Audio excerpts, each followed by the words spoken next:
हरियाणा सरकार में कैबिनेट मंत्री चौधरी रणजीत सिंह जी गौशाला के प्रांगण में पहुंच गए हैं, उनका स्टॉल है और हरिया गांव के बुजुर्गों को एक पूरे प्रदेश का देखिए कि पशु सड़कों पे घूम रहे हैं, गौशाला लोगों ने बना दी, वो ठीक तरीके से प्रबंध नहीं हो रहा और इस करके उन्होंने समझा कि कोई बढ़िया तरीके से करें जिससे किसानों को गोधन को पशुओं को फायदा हो जाए।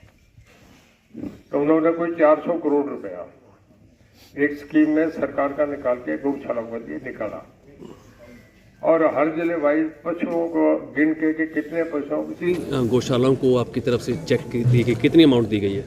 ये कोई 1 करोड़ 2 लाख रुपया है और 35 गौशालाएँ जो रानिया की थी।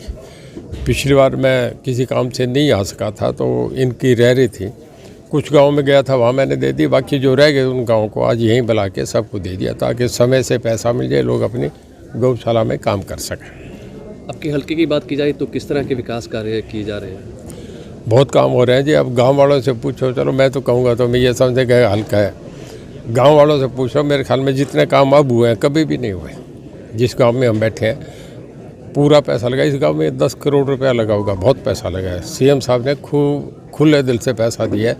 यहाँ बड़ी ज़बरदस्त सभा हुई थी जिसमें नड्डा साहब आए थे, मुख्यमंत्री जी थे, अब तक की हरियाणा की सबसे बड़ी सभा थी। आगे कोई रैली की योजना भी फरवरी में करने का सोच रहा हूँ, देखो कौन आए ये मुख्यमंत्री जी तय करेंगे।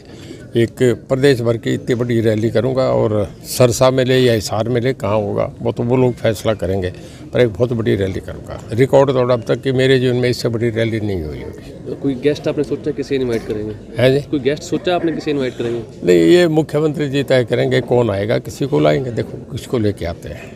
बात की जाए तो लोकसभा चुनाव की जो है वो तैयारियां शुरू हो चुकी हैं, बीजेपी, कांग्रेस, दूसरी जो पार्टी है। देखिए हमारी लोकसभा विधानसभा सभी की तैयारी है, कभी भी चुनाव जाए इकट्ठे आ जाए तो भी तैयार हैं, अलग अलग हों तो तैयार है। ये फैसला हाईकमांड का होता है, ये आपके मोदी साहब और अमित शाह जी या हमारे मुख्यमंत्री जी उनका फैसला है, कब चुनाव उन लोग तैयार हैं। कल सर पहले हुड्डा साहब ने सिरसा में रैली की, अब शैलजा जी जो है वो यात्रा लेकर के आ रही हैं। देखिए कांग्रेस में ये सदा से टकराव रहता है, एक को दूसरा नीचा दिखाने के लिए रैली करते हैं। अब हुड्डा साहब ने कर दिया, अब ये लोग कोशिश करेंगे उनसे नीचा दिखाओ। इनका अब ये रथों में चढ़ के चल पड़े, अब इनके साथ भीड़ आए नहीं आए लग रहे हैं अब अपने अपने। चलो हम नहीं कहते, उनकी पार्टी का मामला है, मैं नहीं समझता कांग्रेस कहीं लड़ाई में है।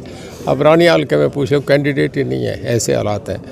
कांग्रेस बिल्कुल ख़त्म है, जहाँ 10 साल कांग्रेस हार गई उसके बाद दोबारा नहीं है। मैं कई स्टेटें बता दूँ आपको, आप वेस्ट बंगाल गिन लें, आप उत्तर प्रदेश, बिहार, इसके बाद गुजरात गिन लें, तमिलनाडु गिन लें, उड़ीसा गिन लें, जिनमें पिछले 42 साल से सरकारें नहीं हैं। 42 साल से कांग्रेस है ही नहीं।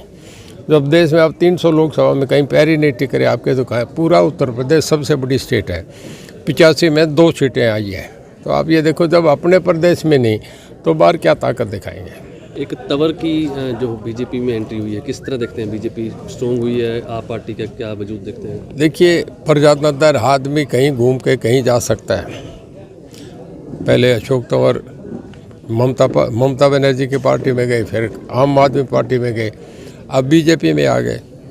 अब पार्टी देखिए किसके जुम्मे लगेगा। पार्टी में आदमी जो आता है वो अनकंडीशनल आता है, मैं भी अनकंडीशनल आया था। पार्टी किसको क्या जिम्मेदारी है, ये पार्टी का काम है। एक देश के लिए कल अहम दिन है, भगवान श्री राम की प्राण प्रतिष्ठा का कार्यक्रम का आयोजन होगा जिसमें करोड़ों लोगों की आस्था जुड़ी है, किस तरह देखते हैं? बहुत बड़ा उत्सव होगा। मैं समझता हूँ ये हिंदुस्तान की आज़ादी के बाद, या मैं ये समझता हूँ कि जब से हिंदुस्तान है उसके बाद इसके जीवन की, जिस दिन राम अयोध्या में आए थे उसके बाद की सबसे बड़ी घटना होगी। बहुत बड़ा इवेंट होगा, इतनी बड़ी सेलिब्रेशन शायद दुनिया में किसी कोने में नहीं होगी जो होगी। भगवान राम बहुत बड़े थे। 10 दिन पहले बाज़ार मिठाइयों से सज जाते हैं, घरों में रंग रोगन होने शुरू कर जाते हैं, सब घर के लोग घर पहुंच जाते हैं। चाहे अमृतसर का हरमिंदर साहब है उस पर लाइटें लगती है, चाहे जामा मस्जिद है उस पर लाइटें लगती है। हर धर्म के, हर अपनाओं के लोग, 145 करोड़ लोग दुनिया में कहीं भी नहीं है, हिंदुस्तान में है, जो इसे सेलिब्रेट करेंगे। लेकिन विपक्ष इसको लगातार चुनावी स्टंट बता रहा है कि लोकसभा चुनावों के मद्देनजर ये जो है वो किया गया है। इस बार ये राम मंदिर के नाम पे चुनाव- उनकी हिम्मत ही नहीं इसको स्टार्ट करे, खुले होके बोले तो सही। वो तो बोल के भी फिर शर्मा रहेगा नहीं, जिसमें जाना हो जाए, हम किसी पे पाबंदी नहीं लगाते, बिना बात के वाद विवाद में फंस जाते हैं। अब उन्हें उनके लिए हो गया, सरकार है नहीं, अब वो चंदा मामा दूर के पुए पकाए बूर वाली उनकी बात हो रही है, फंसे हैं बेचारे, कह कुछ देते हैं फिर उसमें पछताते हैं। डेरा बाबा को भी जमानत पैरोल मिल गई है सुर साहब। देखिए उनका अपना अधिकार है, हमारा जो जेल का काम है ना, हमारा जेल में कस्टडी में उसको जो जिसकी सज़ा हो जाती है, हाई कोर्ट या सेशन कोर्ट जब सज़ा करता है लिख के देता है हमें कि इस आदमी को 10 साल इतने महीने और इतने दिन की सज़ा है, वो हमारी कस्टडी में रहता है। इसके बाद जो उसका अपना अधिकार है, 70 दिन की उसे पैरोल मिलती है और 28 दिन की फरलो मिलती है। पैरोल 2 बार ले सकता है साल में, फरलो 1 बार में मिलती है। कोई भी कह दिया, हमारे 25,000 कह दिए, हर एक कोई पर वो पैरोल भी मिलती है, फरलो भी मिलती है। उनका चर्चा नहीं होता, इनका चर्चा होती है, मीडिया आ जाता है, पूछता बाबा को मिल गई, कोई और का नहीं पूछते। अब उन्हें मिली, उनका अधिकार है, वो एप्लीकेशन देते हैं।